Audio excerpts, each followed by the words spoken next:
ตาจ้ะอันนี้ขบวนเฮเจ้าบ่าวสบายดีเด้อสบายดีเด้อแม่น้องโชคนางงามเนาะนางงามเนาะอันนี้ขบวนเจ้าบ่าวพี่น้องสบายดีเด้อมาทุกคนมาแต่บ้านยังก็บ้านพักเพื่อโดยอันนี้เงินเอื้อยแล้วเนาะเงินเอื้อยเจ้าบ่าวมื่อนี้เขาก็มาห่มนี่ขบวนเจ้าบ่าว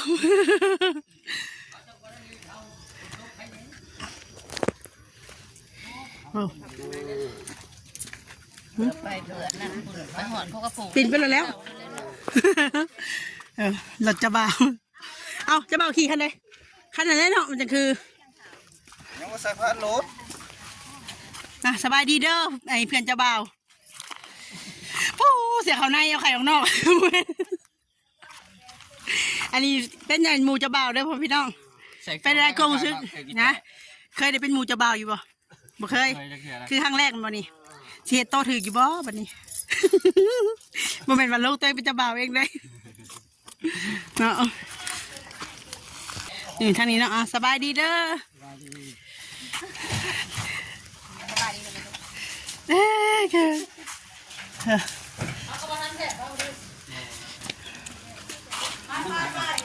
ไปขบวนเจ้าบ่าวสบายดีเด้อเจ้าบ่าวเอาเจ้าบ่าวกำลังแทนหาเจ้าสาวอยู่บ่เนาะแค่ขาดบาทเพื่อนเจ้าบ่าวเราตื่นเต้นแท้ยังเขาเพลขาดบาได้ผมเป็นกระทงขาดบาเขาไม่ได้เตะโจรเลยเขาไม่ได้ทิ้งไปได้กับตานี่นะเอาละอายพูดละไปเป้ากระตาเป้าให้เขาไม่ได้ไปเสื้อนะเอาเข่านะวีกระถือไม่ได้เป็นเจ้าบ่าวกันสบายดีเด้อนี่เจ้าบ่าวได้พ่อพี่น้องใช่แม่เจ้าบ่าวซะนี่แม่หมอเขาบู๊แม่เจ้าบ่าวเด้อนี่ขนมจะมาขนมเขาบริหูด้วยวันนี้แม่เจ้าบ่าวพ่อเจ้าบ่าวใช่พ่อเจ้าบ่าวมาดิอันนี้แล้วกูนะอยู่ก็ยังถามเนาะบอกเขาก็เห็นอยู่แต่ว่าบริหูเราเป็นพ่อเจ้าบ่าวนะเป็นเอื้อยนี่เป็นน้องเลยตั้งไหนเนาะคนนี้งามกระโม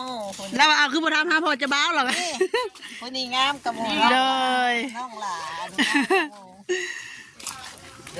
เนี่ยพี่น้องเจ้าบ่าวเนาะใครคิดใครยังปัญญาพันอยู่นี่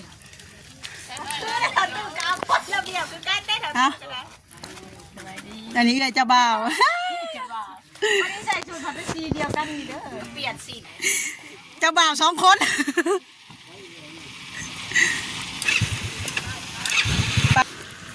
ทาวน์ชิคีเรากำลังเจ้าบ่าวเนาะไปก่อนเลยนี่รถเจ้าบ่าวไม่ใช่ดอกไม้เนาะ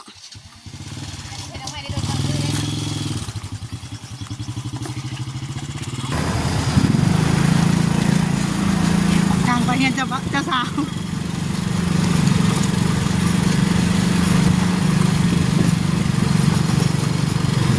ทางไปเห็นน้องพามีมื่อนี้ฉลากกับบริลุงสินเด้อคนไม่ต้องขอโทษเพราะอะไรผมมีสินให้ยุ่งเนาะเพราะว่าตลาดโตใหญ่คนไม่ต้องเลยโดยในการทักทายสบายดีอีกรอบเด้อคนไม่ต้องเลยว่าจะเป็นทางไทยทางลาวต่างประเทศแล้วทางไปเห็นดอง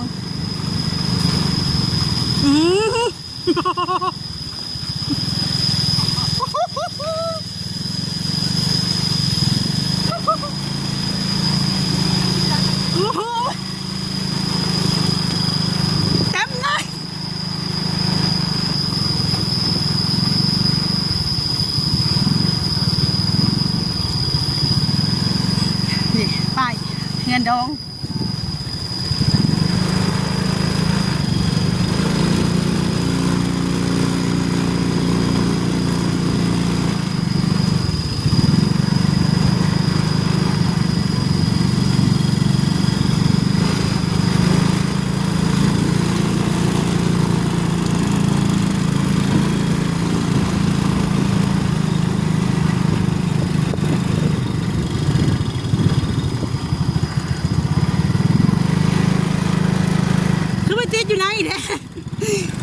อยู่นั่งแท้เห็นบ่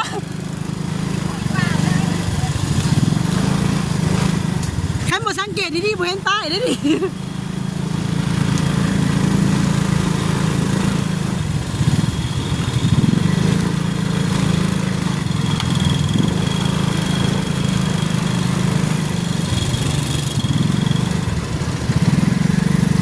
ขบวนเจ้าบ่าว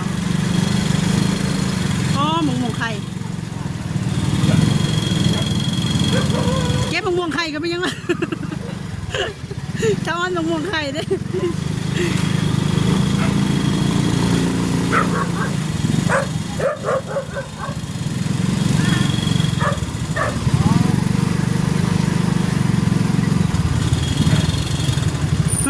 นั่น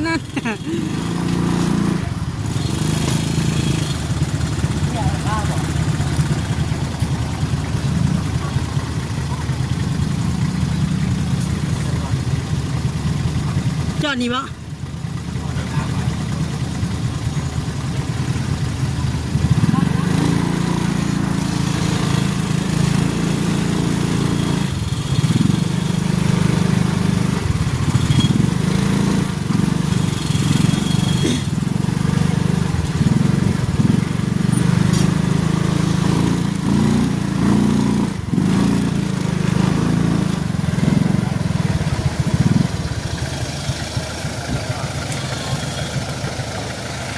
เอายืนเรียงกันมึงดูยืนเรียงกันมึงดูยืนเที่ยงแล้วกันถ่ายน้องมึงเนี่ย เนาะเด้เจ้าบ่าวตื่นเต้นด้วยผู้ใดตื่นเต้นกันเนี่ยว่าเอาเสือเขาในเยอะทางไหนหมู่เจ้าบ่าวกันดิ้นเขาได้เล่นเสือเดี๋ยวเขาขอโตไปผูกกันได้สลัมนะก้มใส่สินกับบลมเจ้าสาวน้องละตีเจ้าบ่าวพูดอยู่กำลังเชียวนะพี่เจ้าบ่าวเป็นยังไงตื่นเต้นวะตัวอาจจะบ่าววันนี้ค่ะโอ้ยเขามาขบวนเจ้าบ่าวได้นี่น้องมีเอ้ยหาสินใส่บลมงามเป็นไงมอน่ะมาปัดอ่ะเขายังบอกว่าอะไรเบิ่งอีพออีเฮือนมันคันเราบ่มีพายุแล้วเนี่ยสมบูรณ์นอนอะไรพอเอาแล้วย่างมาได้เอาไปขัดยังวะจักดิขัดผ้าแพร่นี่ดิจะขัดน้ำเชื้อขัดเองผ้าแพร่ตึงเยิงอยู่บ่มีแนวขัดโอ้เจ้าสาวนี่งามเนาะเอาอันนี้ก็ได้เข้มมดก็ได้อันหนึ่งพออันหนึ่งก็ได้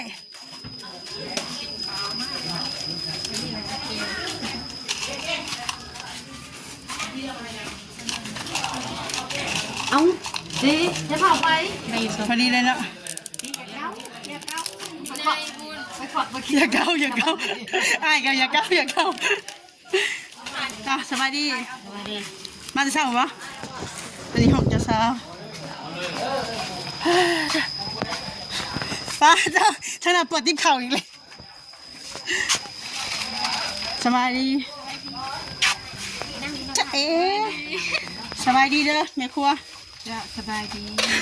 แม่ครัวยังงงอยู่กำลังจัดงานสบายดีเด้อยายอุทัยสบายดีมียังว่าคือแต่งตัวนั่นแท้ยังงามเลยกว่าคนงามกันสบายดีเอาเนาะเมื่อกี้กันเห็นเจ้าสาวไปเลยพ่อพี่น้องนี่อย่างมาเอานี่ให้เจ้าบ่าวเหมือนเลยคนตัวอีกนี่จะให้จะยากเนาะตุ๊กยังนั่นกระหอบ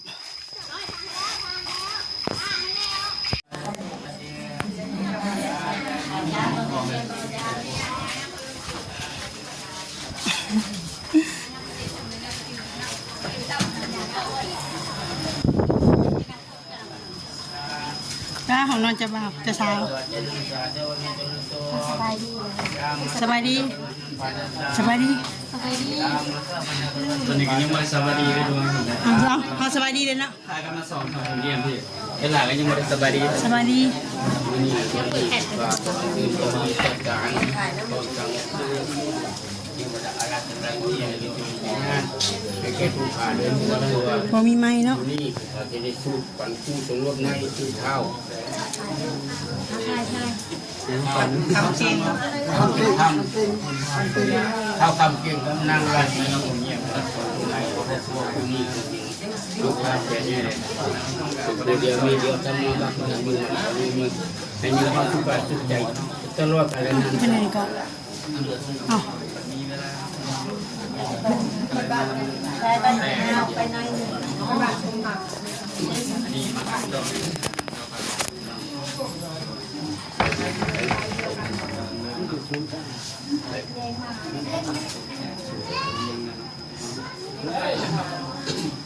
ร้านไปดูทางแหวนน้ำ นาทีก้มโหดน้อยหนึ่ง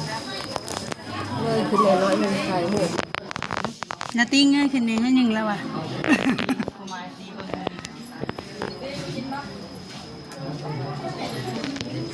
ตัวจังสารนันตังยันตังสารกัจจามิ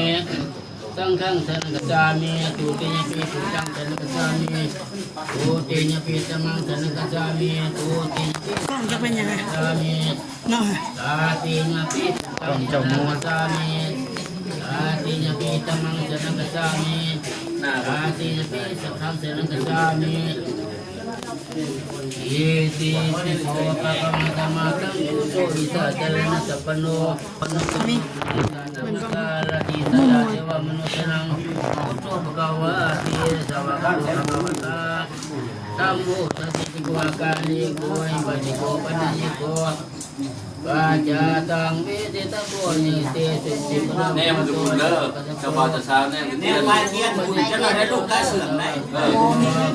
ตามิเจปฏิปโสภวโต จะเลี้ยงใช่จะงอกใช่งอกขวาไม่จะตั้งใจมึงเทียน ปุริสมุขลีปุริสมุขลาเอสาภวโตตามะตังโกอาหุนยโยตุยโยสัมโยโยอาสริกลานิมนุตรังปุญญาเมตังโลกจาเตจะสาวเป็นยังไงตื่นเต้นอย่าให้เจ้าสาวเนี่ยเทียนผม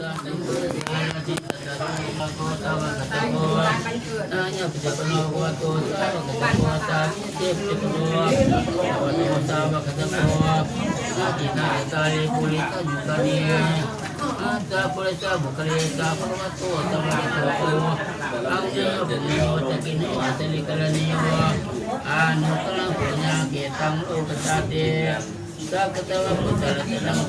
tamang walang tang tiwa mo sa nabuta sa na sutina na tatu katawa kape ikaw pa sa matuti sa katawa sa malang tang ng patamanang tamati na sutina na tatu katawa kape niyo pa sa matuti sa katawa sang kalatawon sang tamang walang aw na niya ko lang sa kapatid na tatu katawa Kapilo kamu patama tuti matuli ko na tunggang pagi ng kulitawa.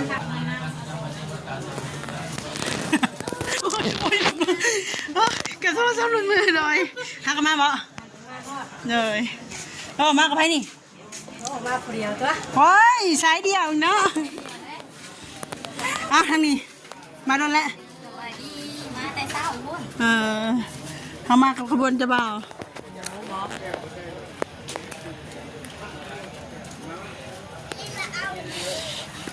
เสิร์ฟเอาไปเถอะเพื่อนจะสาววันนี้ค่ะสบายดีน้องอุทัยพ่อเมฆทานพาอยู่เด้อว่าขึ้นหอดเด้อระหว่างนั้นจืดเล่าได้อยู่บ่จืดพ่อเมฆ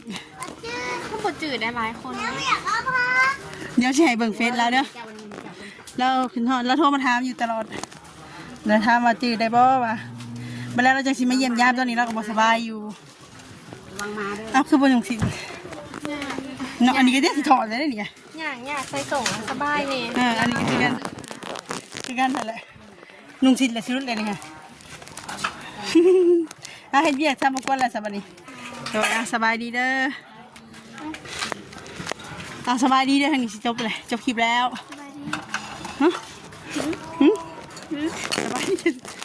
สบายดีค่ะคุณยาย คนสวย ตัวข้าว คนสวยสวยเขา เอามุนมือ โอเคพอไปน้องไอ้มือนี่ก็อยู่ในงานแต่งของน้องละตีนะโอ้เด็กเสิร์ฟก็มีแต่ภูมิงามเนาะเนี่ยเด็กเสิร์ฟงามเลยค่ะโอ้ยเด็กเสิร์ฟนี่งามอันนี้เลยอันนี้ใส่เด็กสาบเด็กเสิร์ฟเดี๋ยวเนาะเอาสำหรับคลิปนี้ก็ขอจบคลิปแล้วพอไปน้องไอ้ไปพบกันคลิปหน้าเด้อสำหรับคลิปนี้เขาก็เข้ามาสบายดี